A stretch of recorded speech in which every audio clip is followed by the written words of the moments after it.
O Boże. Ale smród straszny. Przecież on zarazki roznosi. Chodź pani tutaj. Proszę natychmiast stąd wyjść. Niech pani go wyrzuci stąd. Ale ja przyszedłem do lekarza.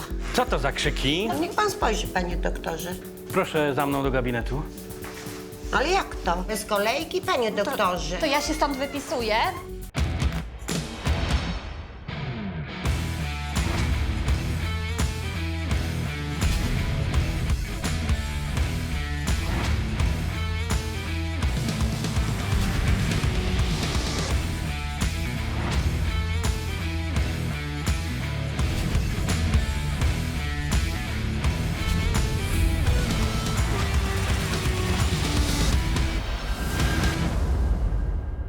Dziś w odcinku były lekarz ratuje życie mężczyźnie pod Lombardem, przeprowadzając zabieg tracheotomii. Skalpel. Trzymam panią. Oddychamy! Angelika bezskutecznie stara się poprawić relacje z rodziną. Coś ci się stało? Pewnie wolałabyś, żeby naprawdę coś mi się stało. Jeżeli masz być taki okropny, to naprawdę wolałabym, żeby cię nie było, wiesz? Rolecki z kolegą usiłują odwieść mężczyznę od próby samobójczej. Dlaczego nie ratujesz? A co, mam patrzeć jak pan skacze? Mógłby mnie pokarał.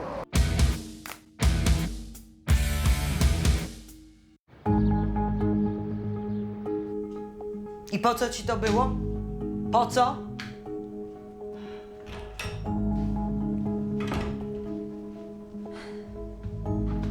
Dobrze, że już jesteście.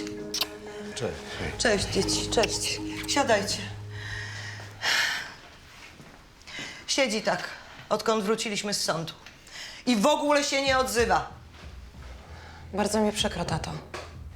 Ale słuchajcie, czemu nic wcześniej nie powiedzieliście? Przecież załatwimy wam dobrego adwokata. Uparł się, że sam wszystko załatwi. Zabronił wam mówić. Tato, to naprawdę było bardzo nierozsądne. Ale dobrze, nie ma sensu tego roztrząsać. Musimy się zastanowić, co dalej. No co dalej? No zrobimy odwołanie. Nie będę się nigdzie odwoływał. No i tak jest cały czas. Zygmunt, ja zupełnie nie rozumiem, dlaczegoś ty ich w przychodni przyjmował. Bo tam były warunki. Warunki. Główny problem to te recepty na bezpłatne leki. W tym wszystkie kłopoty. Jesteś moją żoną od prawie 40 lat. I nie rozumiesz, że na tym właśnie polega przysięga lekarska. Na oszustwie? Nie. Na pomaganiu najsłabszym. No i przez te swoje ideały straciłeś prawo do wykonywania zawodu.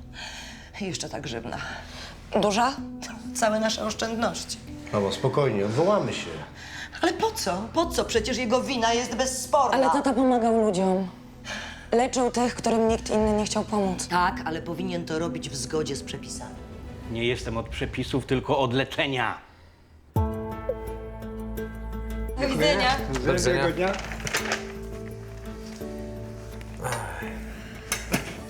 Cały czas nie mogę uwierzyć, że ona tak po prostu uciekła i zostawiła dziecko. No wiesz, widocznie miała taki plan. Zabezpieczyć dziecko zatkiem z dziadkami, a potem dać dyla. No, szkoda mi Jadka. Wreszcie mu się zaczęło układać. Wiesz, z takimi kobietami to nigdy nic nie wiadomo. Można tylko wpaść w kłopoty przez nie.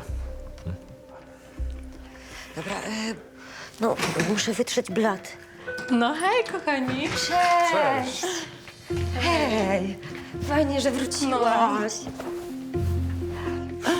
Słuchajcie, cześć. Jest tak cudownie, mówię wam. Moja kariera wreszcie nabrała rozpędu. No, a właśnie. Prezenty wam przywiozłam. Ale Kaśka, na co to nie trzeba było? Trzeba. Dziękuję. Co? Dziękuję. Proszę. A to jakieś specjalne? Wiesz co, no nie wiem, mówią, że dobre. Jak coś, to możemy razem wypić. A ciebie, kochana, porywam jutro na babski wieczór. Wszystko ci opowiem. Kaśka, nie chcę. No i co, nie to chcesz? nie dla mnie. Daj spokój. Nie chcę, Kaśka. Dziewczyny, jakby co, to idźcie sobie na zaplecze. Na razie nie ma ruchu. Chodź. No to idziemy. Angelika od rana była w kiepskim nastroju. I było jasne, że przydaje się rozmowa z przyjaciółką. Kaśka przyszła w dobrym momencie. I dlatego teraz wszyscy płacimy za twoją nieostrożność. Odebrali mi wszystko. A ty zamiast mnie wspierać, ciosasz mi kołki na głowie? Tato, Mam tego dość. Tato, spokojnie, nerwy teraz już Nie nic nie pomogą. wtrącaj się, zostaw mnie. Wszyscy mnie zostawcie. Zygmunt. Tato, Zygmunt, dokąd ty idziesz? Diabły! Angelika bardzo potrzebowała wsparcia, więc opowiedziała przyjaciółce o swoich problemach rodzinnych. Cezary okazał się być gliną. Jacek trafił znowu za kratki. Teraz dostał kosę. Ma przerwany rdzeń kręgowy. Znaczy nie ma przerwanego, ale nie chodzi. Jest wściekły. Mieszka z nami teraz w domu. Ale wiesz, nienawidzi mnie. Maryśka zbuntowana też. Mam piekło. O mój Boże. To masz takie kłopoty, ja tu z jakimiś kłopotami wyskakuję. Nie no, fajnie, że spełniasz swoje marzenia. Ja się cieszę z twoich sukcesów. No, dzięki, ale wiesz, że chciałabym ci jakoś pomóc. Nie możesz. No to chociaż się przyda. Nie, bo się zaraz rozryczę. No i dobrze, rycz mała. Dobrze ci to zrobi. Właśnie teraz muszę się trzymać, bo sama naważyłam sobie tego piwa i teraz sama muszę Przestań, wypić. co ty gadasz, Angela? Przecież to nie jest twoja wina. Dobrze wiesz, że jest. Nie jest. Przestań, chodź. Będzie dobrze. Aresztowanie Jacka, zamach na niego, rozbita rodzina. To niestety była moja wina. Nie mogłam się oszukiwać. Kaśka, czekaj, zapomniałaś telefon. O, kurde, ale gapa ze mnie. Dzięki. Nie ma za co. No dobra, lecę. No czekaj. Słuchaj, martwię się o Angelikę, no. No ale wiesz, ona ma dużo na głowie teraz. No wiem. Zaopiekujesz się nią, co? No staram się. Ale wiesz, jaka ona jest. No wiem. Ej, to mam pomysł. Może razem gdzieś wyjdziemy we trójkę, co? Nie wiem, czy to jest dobry pomysł. Albo sami gdzieś wyjdźmy. Pomyślimy, jak jej pomóc. No, byłoby fajnie jak kiedyś, pamiętasz? No, pamiętam, tylko... Wiesz, teraz jest dużo roboty w Lombardzie. No, Adek ma te swoje problemy, a Angelika też ma. Ja sama mówiłaś. No, ale przecież wieczorem mu chyba nie pomagasz, prawda? Cześć, Olga. Hej. Poznaj, to jest... to jest Kaśka, przyjaciółka Angeliki. Tylko Angeliki? Dobra. To ja lecę, cześć. Olga. Nic mnie nie łączyło z Kaśką. Ja nawet nie traktowałem poważnie jej flirtów. Ale oczywiście Olga sobie dopowiedziała swoją własną wersję wydarzeń. Olga, pozwól sobie wytłumaczyć. Wiem, co widziałam. Co widziałaś? No powiedz mi, co widziałaś? Wiesz co? To ja się staram, specjalnie robię ci drugie śniadanie, a ty bezczelnie flirtujesz z jakąś kobietą. Ale jak flirtujesz? No przecież zrozum, ona taka jest, ona flirtuje z każdym. Ale tobie się najwyraźniej to podoba. Ale Mariusz ma rację, bo to jest moja przyjaciółka i ona rzeczywiście z każdym flirtuje, ale to jest niegroźne. To ja też sobie tak niegroźnie poflirtuję. Mamy takiego przystojniaka w biurze, to jemu będę robić drugie śniadanie. Olga! No i pięknie. Widzisz co, przez tą twoją Kaśkę?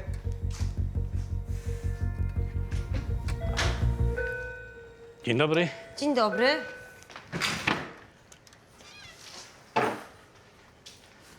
Mam do sprzedania narzędzia chirurgiczne. Przyjmiecie? Wie pan, to mało chodliwy towar, ale proszę pokazać. Weźcie. Nie są mi już potrzebne. Nie chcę dużo, nie zależy mi na pieniądzach. Nie było czasu na roztrząsanie historii z Olgą i Kaśką, bo przyszedł klient. Na szczęście. Bo ja nie miałem ochoty rozmawiać o tym z Angeliką. No, tylko że to są specjalistyczne sprzęty. Mało kto to kupi, wie pan. Są młodzi lekarze, studenci medycyny. A te narzędzia to sprzęt najwyższej jakości. Dobrze, tak się Wszystko tak... niemal nowe, a to, co używane, to jest w idealnym stanie. Dobrze, musimy tak ceny sprawdzić w internecie. O, sam zestaw do tracheotomii ma wartość około 500. Ale jak już mówiłem, nie zależy mi na pieniądzach. To dlaczego pan to wszystko tutaj przyniósł? Mam dość tej obsesji pieniądza we współczesnym świecie. Nawet ratowanie ludzkiego życia jest mniej ważne od kasy. Ale co pan ma na myśli? Państwo nie chce, żebym leczył ludzi. Mniejsza o to. Coś się kończy i tyle. To co, przyjmiecie? No, cenowo to wygląda różnie, no bo większość tych narzędzi nie jest sprzedawana w zestawach. No to prawda. To sam też kupowałem wszystko osobno. Za zestaw do tracheotomii mogę panu dać 300 zł, a za pozostałe narzędzia z neseserem, z torbą, drugie 300. To urządza pana? No tak, oczywiście. Jak już mówiłem, nie zależy mi na pieniądzach. Widzę, że pan się trochę na tym zna. A, wiem po prostu, co do czego służy i tyle. A miał pan jakieś szkolenie medyczne. Można tak powiedzieć. Zapraszam pana do kasy. Mimo wątpliwości przyjąłem towar. Ostatecznie nie zainwestowaliśmy w niego dużo. Poza tym czułem, że za tym człowiekiem jest jakaś dramatyczna historia. Nie bij tego osa! Luiza! Ona nie urządziła! Boguś, co się dzieje? Boguś! Boguś, proszę! Wszystko dobrze? Na pomoc! Pomocy! Ludzie! Boguś! Na pomoc! Co się stało? Osa go ukąsiła! Była na butelce! Proszę natychmiast dzwonić po pogotowie. Zaraz wracam.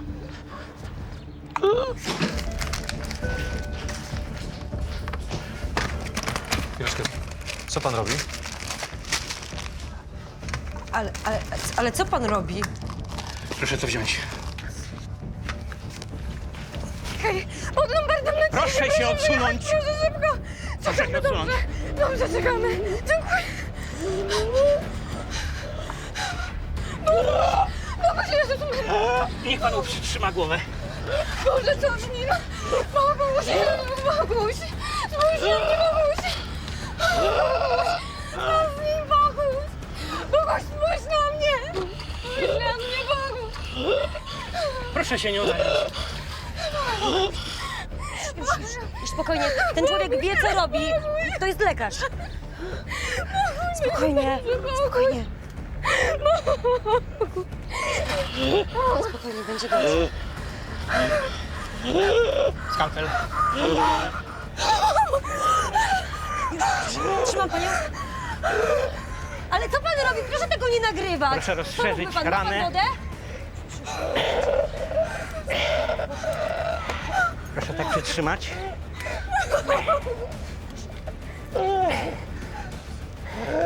Oddychamy. Spokojnie, będzie dobrze. Oddychamy! Jest dobrze. O, już dobrze. Niesamowite to było. Nawet mu ręka nie drgnęła. Zrobił to tak szybko, że nawet nie zauważyłam kiedy.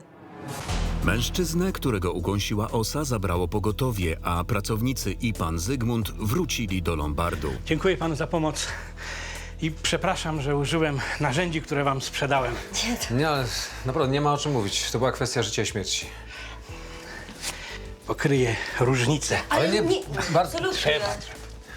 No, to był tylko zabieg tracheotomii, ale w tej sytuacji konieczny.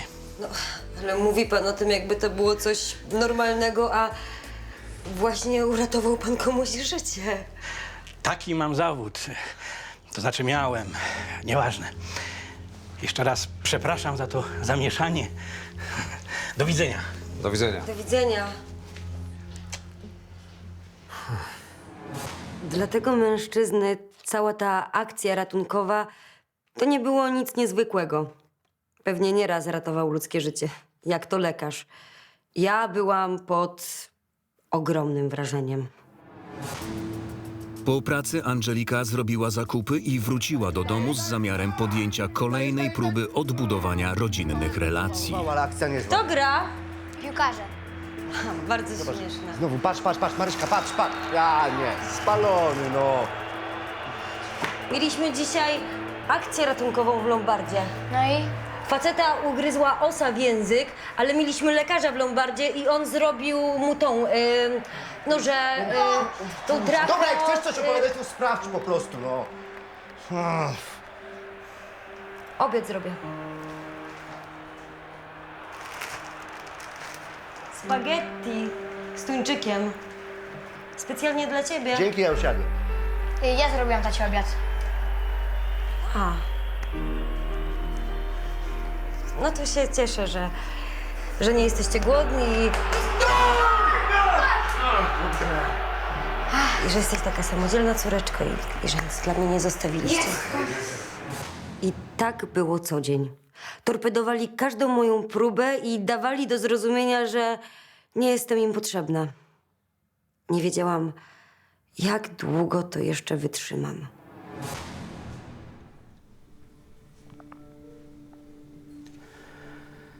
Zrobiłam ci herbatę. Dzięki. Postaw.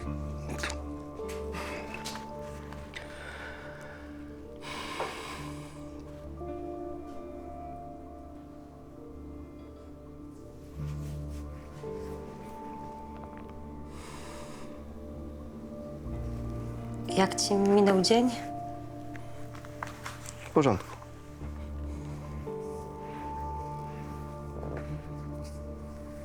Był rehabilitant? Był. Jak ci idzie? Angela, ja jestem zmęczony. Chyba już się położę. Odłożysz? Dzięki.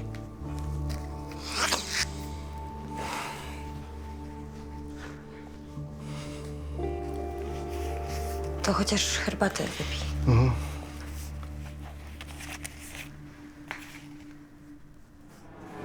Starałam się jakoś zbliżyć do Jacka. Nie byłam święta, ale to bardzo bolało, kiedy mnie odpychał. Wie pan, jak byłam dzieckiem, to oglądałam te filmiki z rodzicami. Ja też taki miałem w dzieciństwie. Wie pani, do dziś pamiętam ten specyficzny zapach. No i ja też synowi to pokazywałam, no jak był malutki, też się cieszył, no ale on wyrósł z tego, teraz są takie nowości, że on już się tym nie interesuje, no a to zalega mi w Pawlaczu i wie pan, chciałam. Ale w ogóle dzieci teraz to wolą te bajki z No internetu, właśnie, nie? o to chodzi właśnie. I chciałam, żeby No, to... że taki sprzęt cieszy się dzisiaj dużym zainteresowaniem. Naprawdę. O, to bardzo mi miło jest. Tylko niestety nie mogę pani dać za to więcej niż 100 zł. I to głównie za te przeźrocze. To jest około 50, tak? Tak. Ale wie pan, i tak jestem zadowolona naprawdę, bo nie myślałam, że chociaż tyle dostanę. Tak, no to w takim razie ja wypiszę umowę i wypłacę dobrze. pani gotówkę. Dziękuję Mogę bardzo. prosić dowód? O tak, proszę bardzo. O, proszę. I to będzie dla pani. A, dziękuję bardzo. Bardzo mi miło. Miłego dnia. Do widzenia. wzajemnie. Do widzenia. Czujesz, jak to pachnie? Specyficznie. Dzień dobry. Dzień dobry. Przyszliśmy podziękować. Naprawdę nie wiem, jak panu dziękować. I pani też. Naprawdę wspaniale się mną pani zajęła. Ale ja sama się ledwo na nogach trzymałam z wrażenia. Była pani bardzo dzielna. Ucieszyłem się na widok tego człowieka, jakby to był stary znajomy. Ratowanie komuś życia, albo choćby pomoc w tym, tworzą między ludźmi jakąś specjalną więź. To przede wszystkim zasługa naszego klienta. Chcielibyśmy do niego jakoś dotrzeć. Mamy dla niego upominek i dla państwa też. Dla nas, ale nie trzeba było, Każdy naprawdę. zachowałby się tak samo na naszym... Ależ proszę to przyjąć, naprawdę. To dla nas bardzo ważne. Dziękujemy bardzo. Moja ulubiona. Dla tego pana mamy pióro. Lekarzowi zawsze się przyda, prawda? Bardzo eleganckie. Czy moglibyśmy poprosić jakiś adres do tego pana? Niestety to są poufne dane. Ale naprawdę chcemy podziękować. Uratował mi życie. Prosimy. No, naprawdę nie możemy pomóc. Mam inny pomysł. Może ja przekażę ten upominek od państwa dla pana Zygmunta i jeżeli on wyrazi taką zgodę, to skontaktuję się z państwem. Dobrze, niech tak będzie. Zostawię państwu nasz numer telefonu. Świetnie, proszę zapisać. I proszę, tu jest długopis. Dziękuję. Bardzo dziękujemy. Bardzo. Dziękujemy. Dziękuję jeszcze raz. Do widzenia. Miłego dnia. Pomyślałem, że pan Zygmunt się ucieszy. Był bardzo przybity, a ten gest wdzięczności mógł poprawić mu nastrój. Po południu Kazimierz przyjechał do Lombardu po dokumenty księgowe. Mariusz wykorzystał jego obecność, żeby pojechać do domu lekarza. Dzień dobry. Dzień dobry. Dzień dobry, czy mogę służyć? A interes mam. No to dobrze pan trafił. O co chodzi? Potrzebuję do filmu takiej maszyny do gry z lat 80. Takiej do paintballa. Widziałem w internecie, że taką macie. Dokładnie czegoś takiego szukam. Aha. Chce pan to kupić? No nie, wypożyczyć. Proszę pana, nie mam w zwyczaju wypożyczać towaru. Tu się albo kupuje, albo sprzedaje, albo zastawia. Spokojnie. Ja zapłacę, sporządzimy odpowiednią umowę i wszystko będzie jak trzeba. Aha. A na jak długo? Kilka dni, maksymalnie tydzień. 10% ceny to będzie jakieś 450 zł za dzień. Urządza pana? Twardo pan gra. No.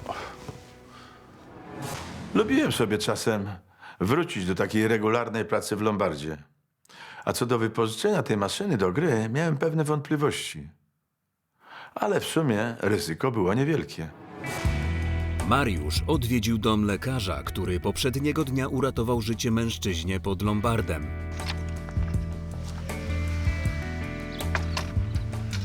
Dzień dobry. Dzień dobry. Czy zastałem pana Zygmunta? Męża nie ma i nie mam pojęcia, gdzie jest. Wyszedł wczoraj i do tej pory nie wrócił. Był u nas wczoraj w Lombardzie przy ulicy Cichej. Pan coś wie o tacie? Podobno był w jakimś Lombardzie wczoraj. A co on tam robił? Zastawił swoje narzędzia lekarskie. Mówił, że nie jest już lekarzem i że ich nie potrzebuje. Boże, on zupełnie zwariował. Mamo, spokojnie, spokojnie. I pan też, proszę, niech pan wejdzie, wszystko nam pan powie. Historia pana Zygmunta miała drugie dno. Mężczyzna wyszedł z domu i nie dawał znaku życia. Rodzina bardzo się martwiła o niego i ten niepokój udzielił się też mnie. Raz, dwa, trzy. Panowie, tylko ostrożnie. Chciałbym, żeby ta maszyna wróciła w takim samym stanie. No, oczywiście, jasna sprawa. Zaraz. Do przodu. No, teraz. Uważać tam do cholery, no. Już, szefunciu, sytuacja opanowana. Trzymaj pan tę maszynę, tam sytuacja panu...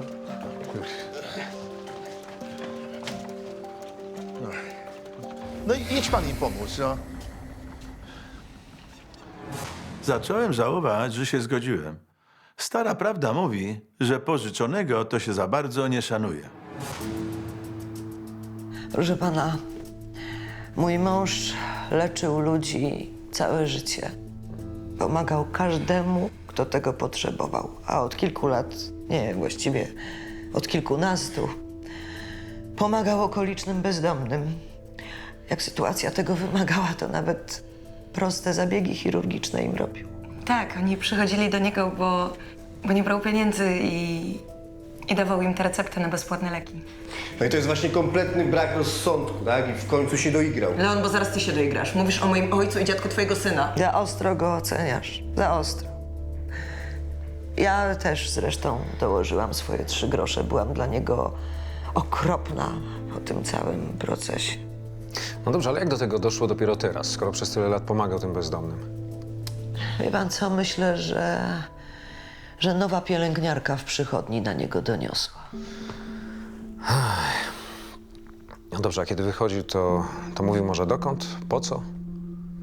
Zabrał swój neseser i wyszedł. Powiedział, że idzie w diabł. A państwo zawiadomiliście policję? Oczywiście, że tak. No dobrze, a ta sprawa sądowa? Fundusz Zdrowia domaga się zapłaty za te wszystkie recepty, które wypisywał nieprawnie. Mamo, no mówiłem ci, że się odwołamy od Ale tego. Leon, to nie o to chodzi. Mamy oszczędności, damy sobie jakoś radę. Tu chodzi o to, że leczenie ludzi było całym sensem jego życia. No i przez to się kompletnie załamał. Pan Zygmunt był lekarzem jak ze starych powieści. Nie wahał się łamać przepisów, żeby ratować ludzkie życie.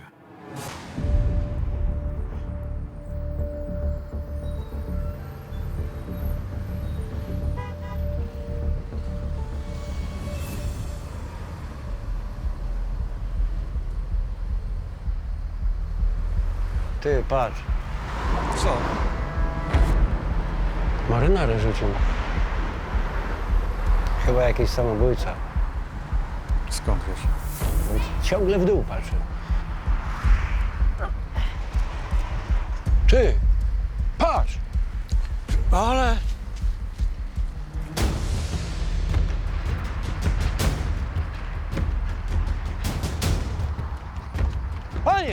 Panie, co pan chcesz zrobić? Puszczaj mnie, człowieku, no! Cichu, pomóż!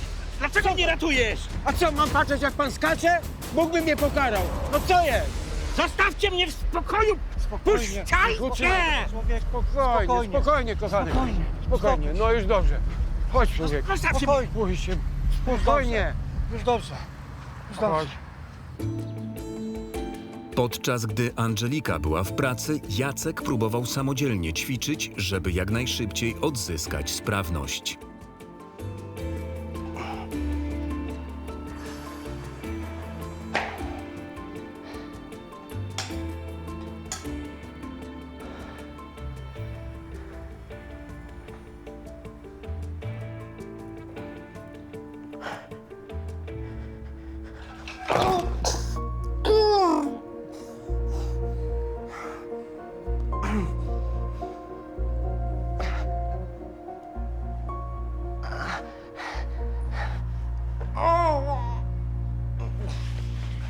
Tato? Zostaw mnie, sam sobie poradzę!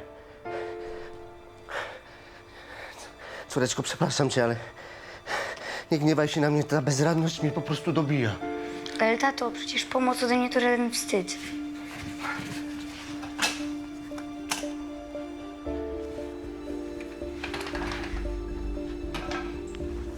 Zaciągnij hamulce. Wiem.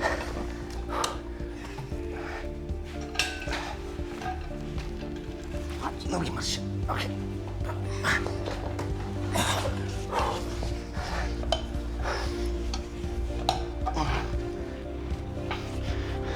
Córeczko, ale ja ci obiecuję, że ja będę chodził. Słyszysz? Marysia, ja stanę na nogi, obiecuję ci to. Tato, wierzę w ciebie, bo komu ma się udać, jak nie tobie?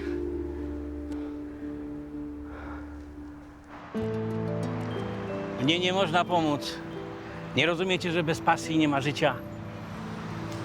No, jakoś nie. A my sobie spokojnie bez tej pasji żyjemy i jest nam świetnie. Nigdy nie jest tak źle, żeby nie mogło być gorzej. Tak jest. Czyli zawsze jest nadzieja. Dla mnie nie ma. Co pan pieprz? Powinieneś nam pan podziękować, zamiast się wkurzać. No. A, dobrze, już dobrze, macie rację.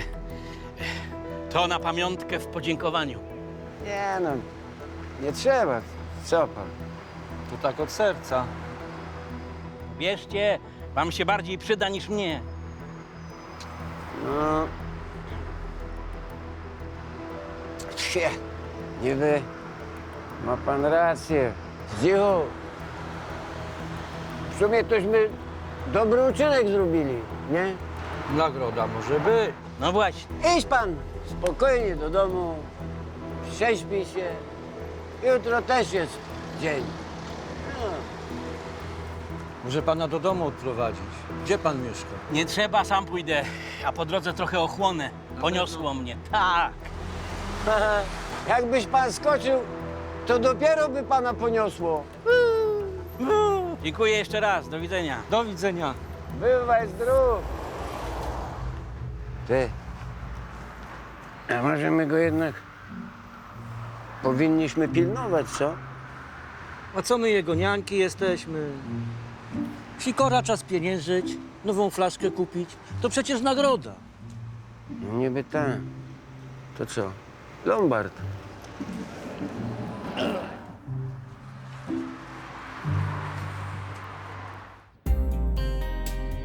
Mariusz wrócił do Lombardu bardzo przejęty historią opowiedzianą przez rodzinę pana Zygmunta.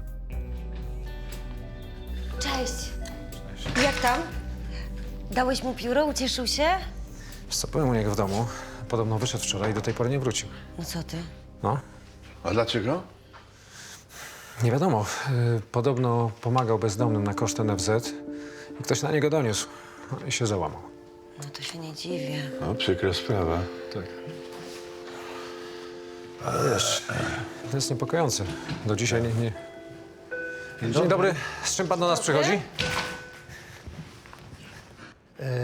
Mam stary, zabytkowy serwis do kawy. Kompletny. Pan pokaże, trochę się interesuje. A, To serwis po mojej babci. widzę, bardzo piękna porcelana. O, nawet jest sygnatura. Nieużywany. Tak? Tak, a to szkoda, taki ładny serwis. Moja babcia dostała ten serwis, jakoś on jej się nie spodobał. Zaniosła go na strych, przeleżał tam latami i wszyscy o nim zapomnieli. I bardzo dobrze, że go pan znalazł. No. Sprzedają dom, który należał do rodziny od wielu pokoleń. Ten serwis nam się już nie przyda. Ale mnie się przyda. Ja go wezmę. Angelka, sprawdź, czy jest komplet. Jest wszystko? Tak. Zajęliśmy się z Kazimierzem wyceną tego serwisu, ale ja nie mogłem przestać myśleć o panu Zygmuncie. Ten człowiek zrobił na mnie wielkie wrażenie. Jego historia bardzo mnie poruszyła. Martwiłem się o niego. Dzień dobry, siemanko. Zapraszam.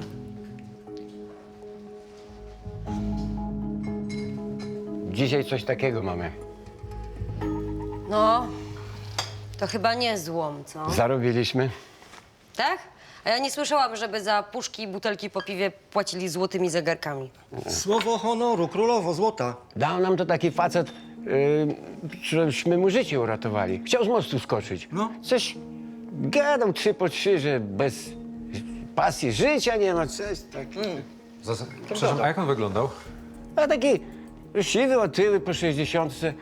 Jakiś taki smutny był. To pan Zygmunt. On miał na ręce ten zegarek, ja sobie teraz przypominam. Dobrze, gdzie to było? Tu, most na Rzecznej. To nasz rewir.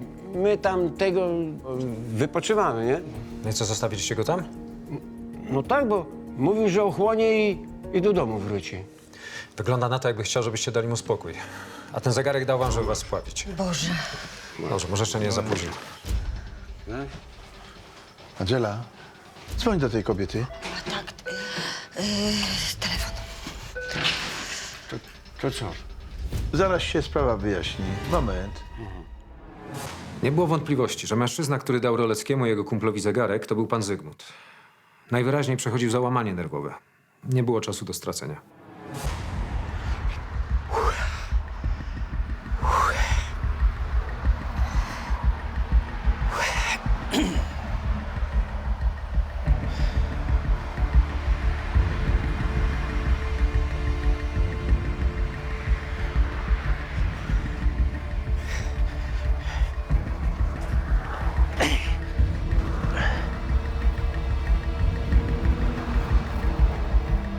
Panie Zygmuncie, Niech pan stąd idzie! niech pan zejdzie. Na pewno wszystko jeszcze się ułoży.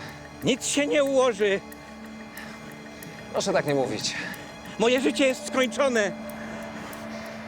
Przecież ma pan bliskich, rodzinę, która pana kocha. Poradzą sobie beze mnie. Będą cierpieć. I tak cierpią. Niech pan sobie da jeszcze jedną szansę. Niech pan się nie zbliża, bo skoczę! Nie warto mnie ratować. Warto. Nie warto. Warto, pomogę panu zejść. Nie warto. Warto. Dotarłem w ostatniej chwili, a i tak o mało co nie skoczył. Wystarczyło jedno niewłaściwe słowo lub gest, a doszłoby do tragedii. Okej, No i co? zdążył. Całe szczęście. Szefie, a to nie są ci goście z tego planu filmowego? A faktycznie, ciekawe co znowu. Nie wiem, może już zrobili ten film z tą maszyną, albo chcą wypożyczyć coś nowego. Wiesz co, Angela? Wolałbym, żeby u nas kupowali, a nie wypożyczali. No, racja. Dzień dobry. Dobry. Dzień dobry. A co tak szybko z powrotem? No niestety, maszyna się zepsuła. To jest nasza pani reżyser. Przyjechałam z Olem przeprosić osobiście. Mika Wieniawska.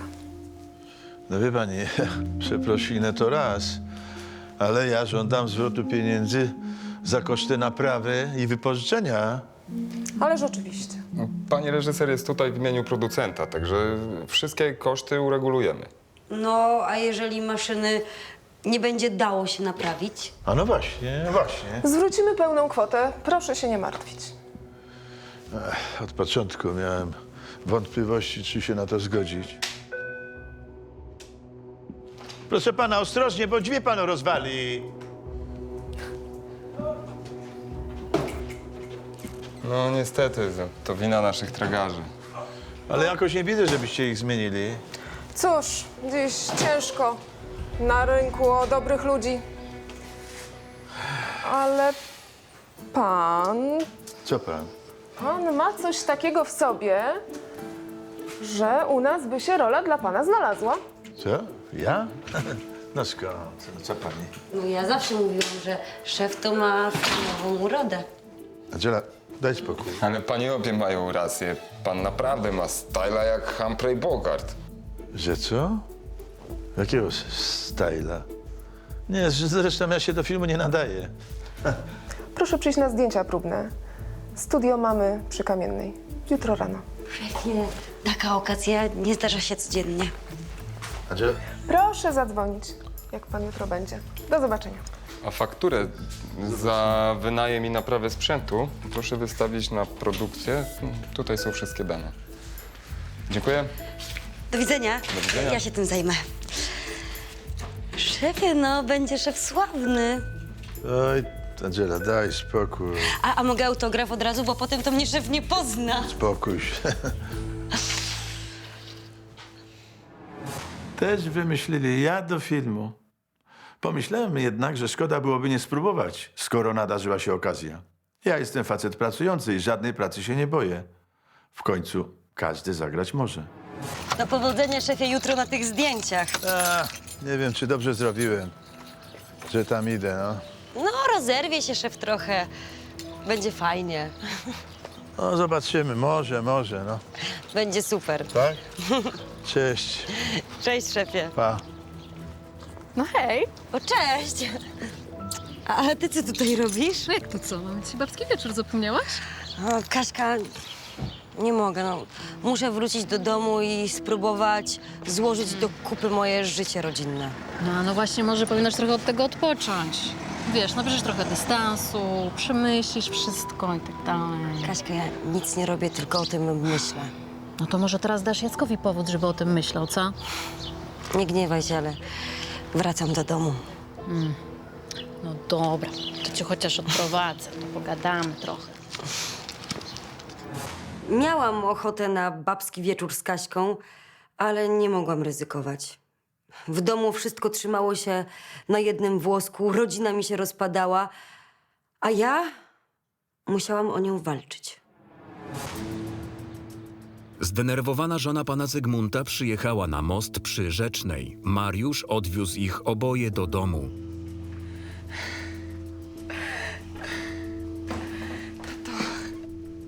Tato.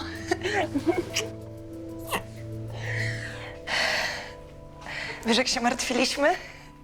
Co ty chciałeś zrobić? Chciałeś się zabić? Przecież masz rodzinę, córkę, za chwilę będziesz miał wnuka, jak mogłeś, Zygmunt? Pan Zygmunt potrzebuje teraz spokoju. Tak. Medice curate ipsum. Lekarzu, lecz się sam. Zygmunt, jak dobrze, że nic ci nie jest.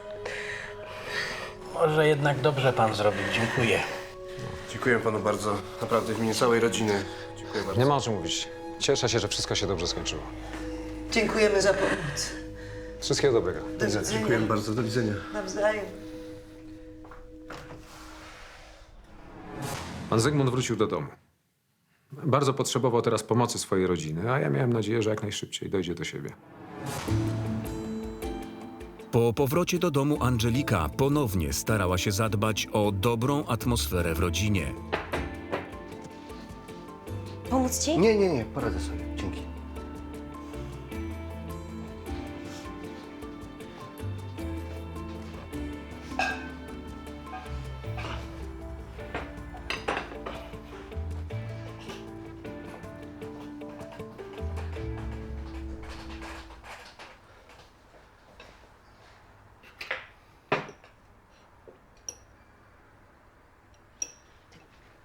Coś ci się stało? Uderzyłeś się? Ktoś cię napadł? Kto miał mnie napaść? W domu? Co, Marysia? No nie wiem. Może ktoś cię znowu nawiedził. Nikt mnie nie nawiedził, nie interesuj się. Jesteśmy rodziną, to się interesuje. A ty nie musisz być taki okropny. A ty nie będziesz mówić, co muszę. Pewnie wolałabyś, żeby naprawdę coś mi się stało. Jeżeli masz być taki okropny, to naprawdę wolałabym, żeby cię nie było, wiesz?